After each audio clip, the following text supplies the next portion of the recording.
Jangan-jangan Sobat Otan mau diculik ya? Tidak! Jangan, Paman! Jangan ganggu buaya itu!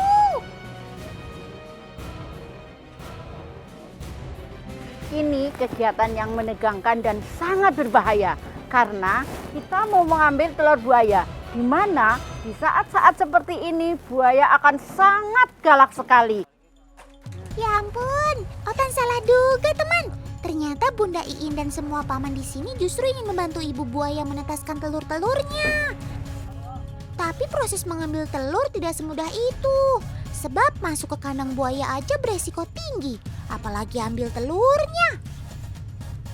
Sekarang lagi dimasukin tong untuk mengamankan kepala dan matanya. Oh, kurang. Nah, angkat sedikit. Tenang Sob, tenang. Kita semua bukan orang jahat kok. Berhadapan dengan buaya yang panjangnya 3,5 meter ini, tenaganya luar biasa.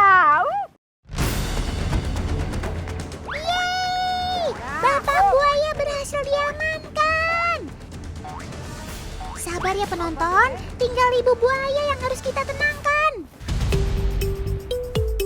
Teman, setiap kandang yang berisi sepasang buaya pasti akan disediakan jerami-jerami lapuk sebagai tempat ibu buaya menyimpan telur-telurnya. Nah, itu dia telurnya. Nah, ini Tan, telur buaya itu seperti ini, sebesar ini. Kalau kita mindahin telur reptil, itu harus tetap yang atas tetap di atas, yang bawah tetap di bawah, tidak boleh kebalik. Oh iya, betul Bun. Sebab posisi telur reptil yang ditaruh terbalik, maka menyebabkan gagal berkembang. Jadi harus ekstra hati-hati. Tahukah teman, jika masa inkubasi telur buaya antara 2-3 bulan tergantung dari jenis buayanya. Nah setelah itu, telur akan menetas dan lahirlah si debuy alias dede buaya. Oh iya, temperatur suhu inkubator juga mempengaruhi jenis kelamin calon debuy loh. Jika suhu lebih dari 31 derajat, maka telur-telur itu akan menetaskan bayi jantan. Sebaliknya, semakin rendah suhu akan melahirkan buaya-buaya betina.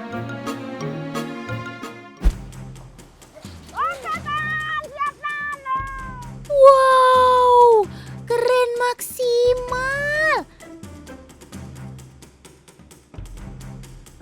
Teman, semakin tergambarkan ya kepuasan dari seekor buaya. Semakin lapar, maka buaya akan mudah terpancing untuk mendapatkan makanan hingga melompat tinggi. Ayo, kenapa buaya bisa lompat tinggi? Karena dia memiliki ekor yang sangat kuat untuk mendorong tubuhnya. Tepat sekali. Selain membantu buaya untuk berenang, ekornya yang kuat dapat menopang tubuh besarnya ketika melompat.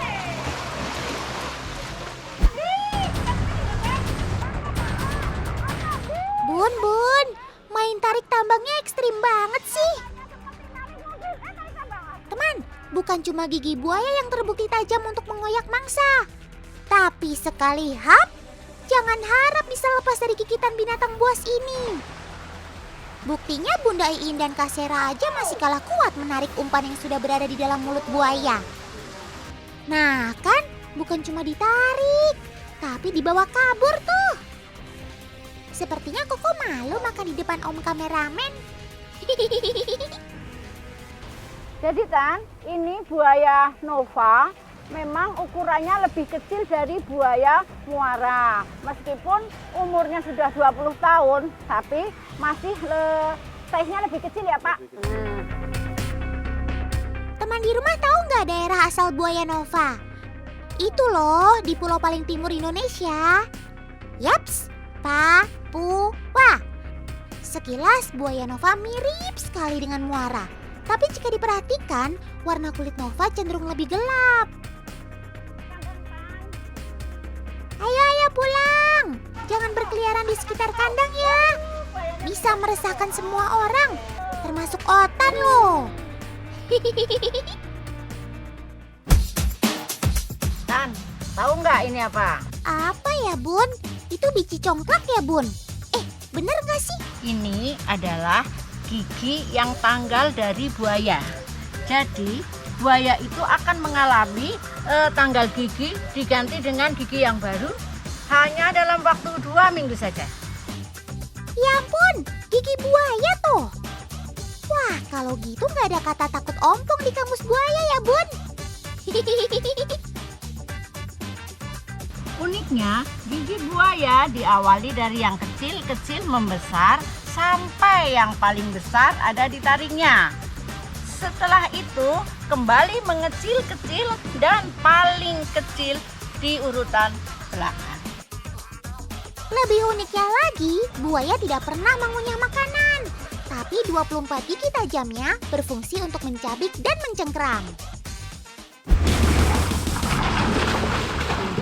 Paman, apa yang terjadi?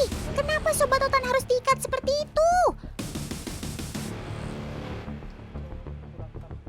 Jangan-jangan kamu sakit ya? Tuh kan, Paman dan Bunda Iin sudah siapkan tandu buat kamu. Darurat, darurat! Ayo Bun, cepat kita bawa buaya ini ke rumah sakit terdekat.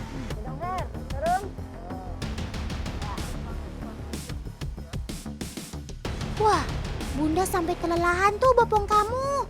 Berat ya Bun? Oh, berat banget. Ini seberat orang dewasa yang udah gendut. 70 kiloan ini, Tan. Aduh.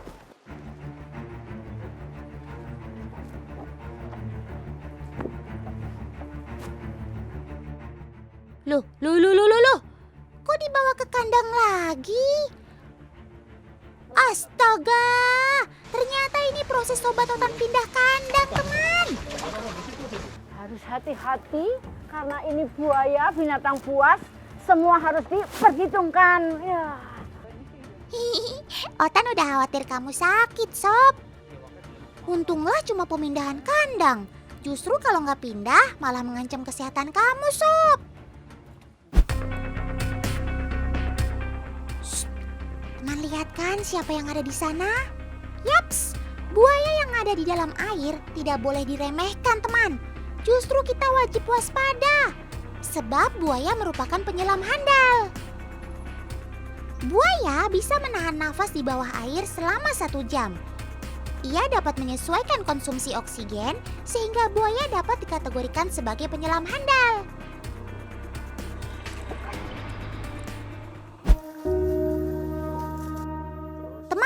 Tidak semua kondisi buaya di penangkaran ini sehat. Rocky jadi salah satu buaya bernasib malang.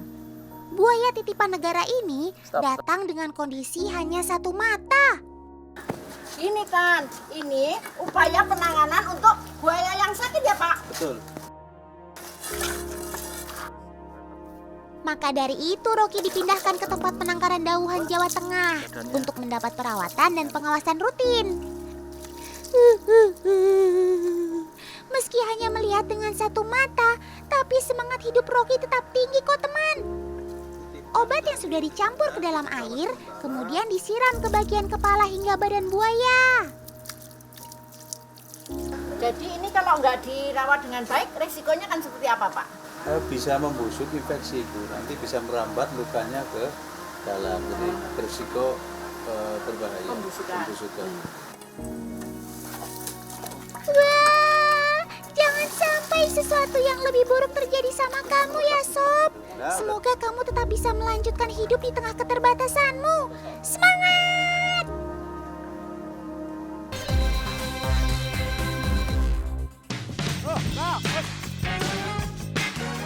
Ini dia, saatnya kalian berpesta.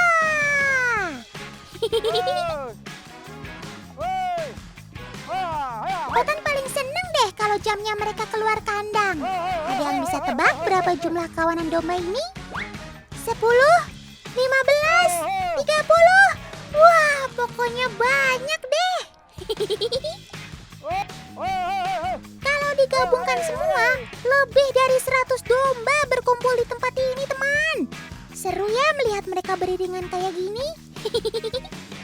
Emang tiap hari domba-domba ini dilepas gitu ya, Dok? Tan, tiap hari ini sengaja diumbar. Tuh, biar mereka nyari makan. Nah, ini kebetulan tempat makan mereka nih. Biar kumpul-kumpul. Oh iya. Tuh, kan? Pantes aja semangat banget. Saat matahari mulai terbit dan suhu mulai hangat, jadi pertanda jamnya mereka untuk berkumpul dan makan. Yang gak suka panas-panasan, minggir dulu deh ya. Sobat Otan semua ini sudah terbiasa dengan panas terik sinar matahari. Semakin panas malah semakin bagus untuk mereka.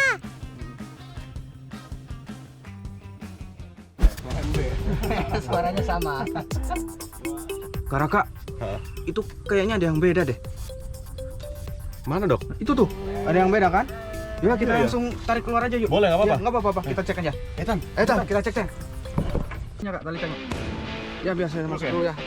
Nih. Kirain lagi pilih-pilih Repot buat duluan aja, Tan. kurban. Ayo deh kalau gitu, Oke. kita lihat lebih dekat dombanya. Yuk sini. Oke. Oh ini yang saya tarik ya? Ya, tarik ya. Oke Tan, kita bawa. Benar sama Mas Raka. Oh enggak. Aduh, Aduh, kambingnya nih ngelawan. Tan. Ayo terus. Masuk. Wah, Ayo. pelan-pelan. Ayo, Saya. ayo ganteng, ayo ganteng. Oh. Ini dia. Ya, masa kalah sama domba sih Kak Raka? Tapi Sobat Otan yang satu ini memang agak liar kalau ketemu dengan orang baru. Coba ditenangin dulu dombanya biar dia nggak panik. Jadi ini si domba kelihatan kurus. Oh gitu. Jadi kita menilai kurus dari dombanya itu dari tulang. Tulang ini ya. Tulang nih, tulang punggung. Ini kelihatan banget nih. Darin tuh, yang ini kan gendut nih nih Mas Raka nih. Ya tulangnya nggak kelihatan. Iya juga ya, kalau diperhatikan dengan jelas secara fisik memang berbeda. Terus kira-kira apa penyebabnya dok Sobat Otan ini bisa kurus? Biasanya nih Otan Mas Raka, kalau domba atau kambing di rumah nih Sobat Otan kurus, biasanya pertama tuh ada cacingan. Kalau begitu, saatnya Dokter Chandra beraksi nih. Pengecekan awal dimulai dari bagian mulut. Kata Dokter Chandra, dari sini bisa terlihat ada luka atau tidak yang mengakibatkan turunnya selera makan domba. Matanya Sobat Otan ini agak iritasi. Tuh lihat Mas Raka, udah ada agak merah-merah. Salah satu ciri tanda cacingan. Nah, ini udah ngedukung nih. Udah ngedukung ya? Ah, kamu dari matanya udah kedukung tuh, yang kiri juga. Walah, ternyata ini jadi salah satu tanda kamu cacingan, Sob.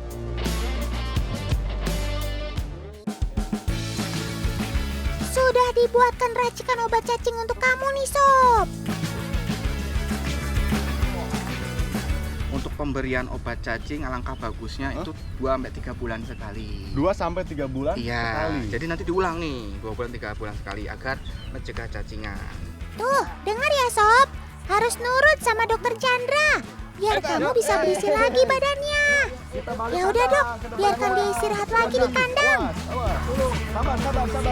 Antrian, sabar. Oh, Yo, 1.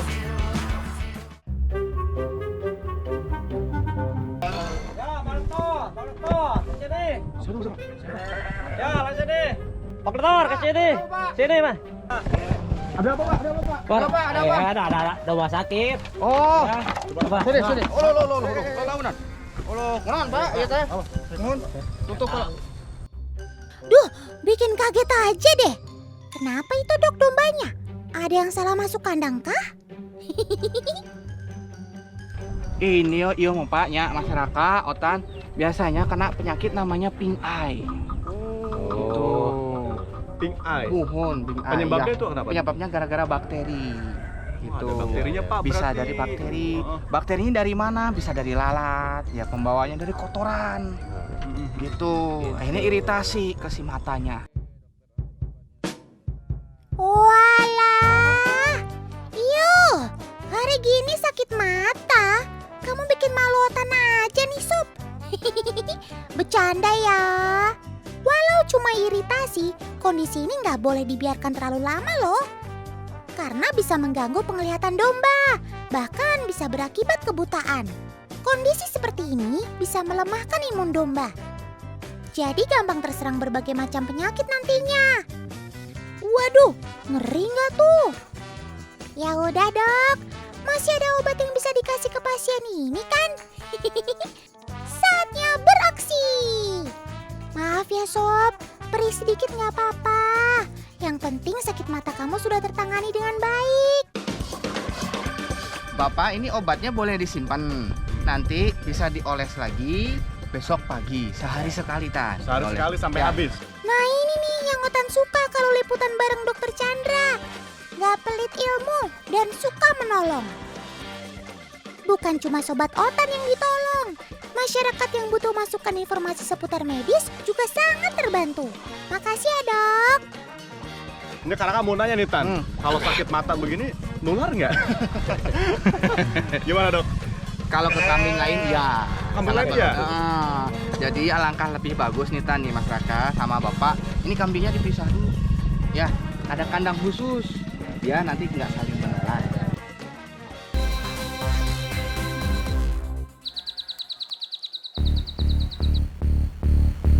Aduh, gawat, gawat. Keadaan semakin memanas nih. Kedua Sobat Otan ini seharusnya tidak boleh bertemu teman. Karena mereka sama-sama burung petarung dari alam. Sudah ya, sudah. Yuk damai yuk. Belum juga Otan beres ngomong. Kalian sudah saling menyerang. Hentikan. Stop. Aduh, susah banget sih kalian dipisahin. Oh iya teman, pertarungan ini tidak akan berakhir begitu saja. Bahkan peringatan Otan pun tidak dihiraukannya. Pertikaian ini akan selesai ketika salah satu dari mereka menyerah. Waduh, waduh, waduh. Dasar si raja ngeyel semua. Nah kan, kalau sudah begini gimana? Pertarungan berlangsung sengit di tanah. Keduanya saling mengunci menggunakan cakar kakinya. Tak hanya itu, mereka juga saling adu paruh untuk melancarkan serangan.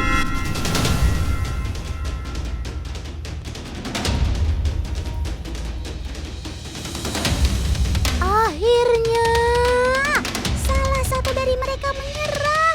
Sudah ya, malu nih sama teman-teman di rumah. Oh iya teman, sobat ini terlihat serupa ya, tapi sebetulnya mereka dua burung yang berbeda.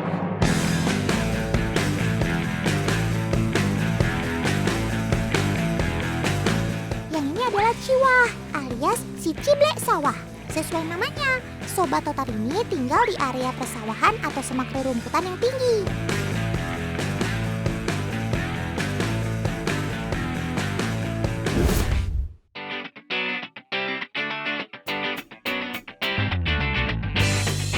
Nah, kalau yang ini si Ciput atau Ciblek Putih. Dia juga punya beberapa nama, tergantung dari masing-masing daerah. Ada yang menyebutnya perenjak Jawa atau juga ciblek kristal. Ciput dan Ciwah punya kehidupan yang sama teman. Mereka sama-sama burung pemakan daging atau disebut juga karnivora. Serangga-serangga kecil merupakan makanan favoritnya. Apa?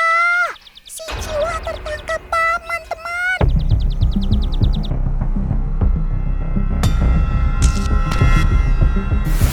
Oh tidak.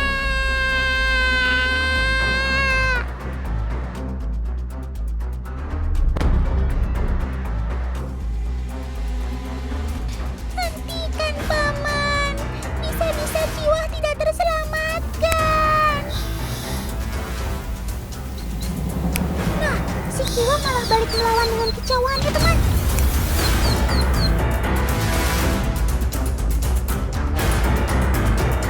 Tapi perhatikan deh.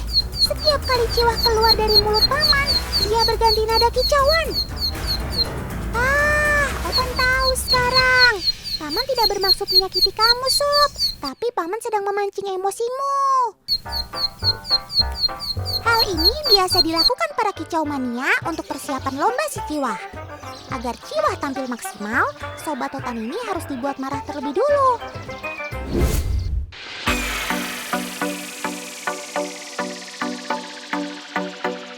Oh iya, Otan mau kasih kasih tips nih buat teman-teman di rumah.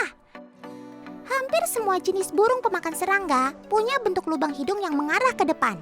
Ini artinya sobat otan ini rentan saat dimandikan dari arah depan.